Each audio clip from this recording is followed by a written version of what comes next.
Happy Tuesday. My name's Chris, and I'm going to be walking you through this helpful tip brought to you on Tip Tuesday. Today, we're going to be talking about the auto numbering scheme and some of the practical use cases that go along with it. I want to take a quick moment to run through basic configuration and give you some examples that make sense for your process in terms of real-world application. Look forward to walking you through this, and as always, thanks for joining us. First things first, let's head over to our administration panel and open up auto numbering. So from any screen, we can simply come up here to our administration panel. It's going to be this gear or cog. We're simply going to click it.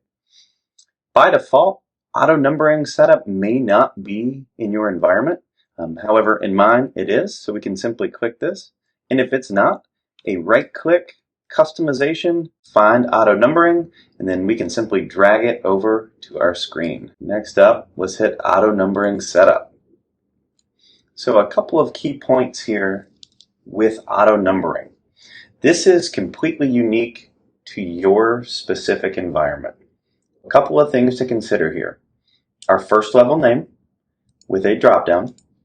We've got an add button to add a new first level, and that's just going to be the top level of your hierarchy. Our tree down here with breadcrumb capability.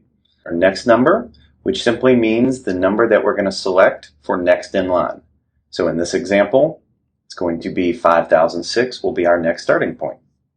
The number of digits is going to dictate where we are. So in this example, if we were to move this to 3 digits, we would move out 3 places. We can prefix and we can suffix. We'll come back to the cascade and I'll show you where that becomes important later. So let's go ahead and start with a new one. We're going to open up new. We're going to type in caliper, as you see here, as our first level. And then I wanted to simply give you some examples of what real-world use case could be. So for my environment, I'm going to prefix all of my calipers with a CAL and a dash designation. So furthermore, I can actually get granular with that. So if I have dial calipers, maybe I want to add a prefix of dial. So I could do dial. If I have digital, I could do a dig. And then what we can do, we can add this prefix upon cascade. So what that's going to do, in addition to adding the cal dash, we're going to go ahead and incorporate the next up in that string. So it'd be cal dash dial or cal dash digital. So that way it gives us a very easy way to separate our equipment based on not only the type, but also the subtype. And then of course our next in line, we can simply pull. So in this example, let's just say I don't have any. So maybe I want to start at 1. And in my scheme, I want to go ahead and have 3 digits. I'm going to do the same thing for dial as well. Start at 1 with 3 digits. All right, and the biggest thing to make sure is add this prefix upon cascade if we want to add that secondary prefix. Another thing I want to bring your attention to would be some real-world applications. I myself came from a commercial calibration lab where it was vitally important to determine where that equipment rests. So in this example, we don't have to do this by type of gauge. We could potentially do it by location. So let's just say for IndySoft's purpose, we've got a top-level location. Go ahead and hide these to make this a little bit easier to see.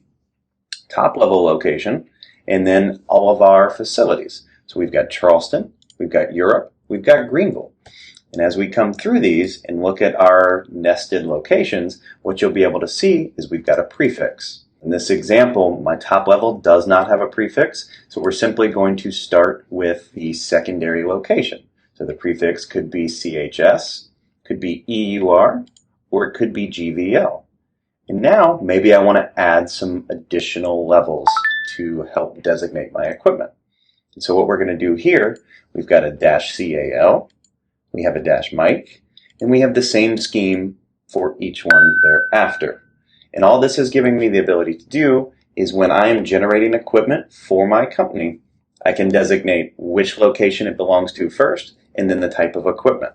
So in this environment, if I were to select GVL and micrometer, my asset ID is going to be GVL-MIC-00005. Another thing I wanted to bring your attention to that could be extremely helpful. Let's say we're a manufacturing facility and we're not as concerned with locations. What we can do, we'll just call this manufacturing. And so now I'm selected on my top level. I can go ahead and create a sub-level, and maybe I want to separate this by discipline. So electronics, I'm going to come back and select on my top level, manufacturing, dimensional. Maybe I want torque and potentially pressure. And so just like that, we created designations for each type of tool. So what their discipline is. So in this example, we can do dim for dimensional. We're going to add this prefix upon cascade. We can do ELE for electrical. We can do pre for pressure. And then maybe TOR for torque. Again, making sure to incorporate this add prefix upon cascade. Let's go ahead and say in my environment, I think I may have more than 999 tools. So we're going to add 4 digits of resolution. I'm going to go ahead and do that all the way throughout. And if we wanted to, we could add a suffix that's essentially going to put any sort of letter designation behind the numbers. But in my example, we're not going to do so. All right. So now that we have created our auto numbering scheme, let's go ahead and create a new piece of equipment. We can do this in a couple of ways. We can do this from our standard new equipment, either the plus sign or Control N.